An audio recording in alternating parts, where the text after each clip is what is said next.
দেশকে আলো এনে দিতে গিয়ে অন্ধকার নেমে এসেছে লামিমের চোখে। জুলাই আন্দোলনে চোখ হারিয়েছে ঠাকুরগাঁওয়ের স্কুল ছাত্র লামিম হাসান। আফসোস নেই তার, গণঅভ্যুত্থানের অংশ হয়ে গর্ববোধ করে সে। তবে শহীদ পরিবার ও আহতদের সুচিকিৎসা নিশ্চিত করার দাবি লামিম ও তার সহযোদ্ধাদের। ঠাকুরগাঁও প্রতিনিধি MS আমাদের পাঠানো রিপোর্টে বিস্তারিত। বড় ভাই বোনদের নির্মমভাবে মারা হচ্ছে।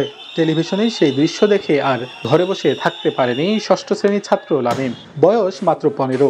4 আগস্ট 2024 মাকে খেলতে যাওয়ার কথা বলে বাড়ি থেকে বের হয় সে। যোগ দেয় ছাত্র জনতার আন্দোলনে। ঠাকুরগাঁও শহরের পরিস্থিতি তখন উত্তপ্ত।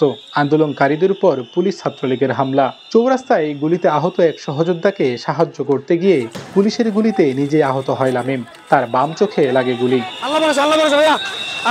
ঠাকুরগাঁও সদর উপজেলার নারগুন গ্রামের মমিনুল সাবিনা দম্পতির সন্তান লামিম হাসান। একাধিকবার চিকিৎসা নিয়েও স্বাভাবিক হয়নি চোখ। ক্রমশ বেড়ে চলছে রোগের পরিধি।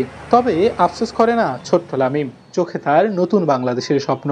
আমার অতটা আফসোস হইতেছে না, কিন্তু অনেকজন তো শহীদ হয়ে গেছে, তাদের আরো কত আফসোস হওয়ার কথা। কারো দুইটা চোখে নাই। আমরা সব আহতরা মিলে ভালো একটা স্বাধীন বাংলাদেশ পাবো। টানা সপ্তমবারের মতো বেস্ট টিস্যু পেপার ব্র্যান্ড হিসেবে স্বীকৃতি পেয়েছে বসুন্ধরা টিস্যু। নতুন বাংলাদেশ বিনির্মাণে সন্তানের এমন থেকে গর্বিত লামিমের পরিবার। নির্বাচনের আগেই সরকারের দেওয়া আশ্বাস পূরণের দাবি তাদের। ছেলেটা আজীবন এই চোখ দিয়ে দেখা পাবে না। ওনারা তো আশ্বাস দিচ্ছে যে আমরা বাইরের দেশে নিয়ে যাব। আমরাও তো চাই এই হাসিনা সরকার পালানোর পরে যেন দেশে আবার কোনো স্বৈরাচার সরকারের যেন বসবাস না থাকে।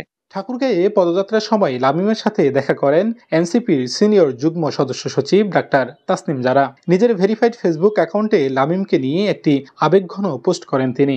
15 বছরের একটি ছেলে, যার একটি চোখ রাষ্ট্র কেড়ে নিয়েছে, আর তার একমাত্র চাওয়া একটা সৎ দেশ চাই। তাদের সাহসের মতোই সাহসী এক দেশ আমরা গড়তে পারি কিনা এখন প্রশ্ন সেটা।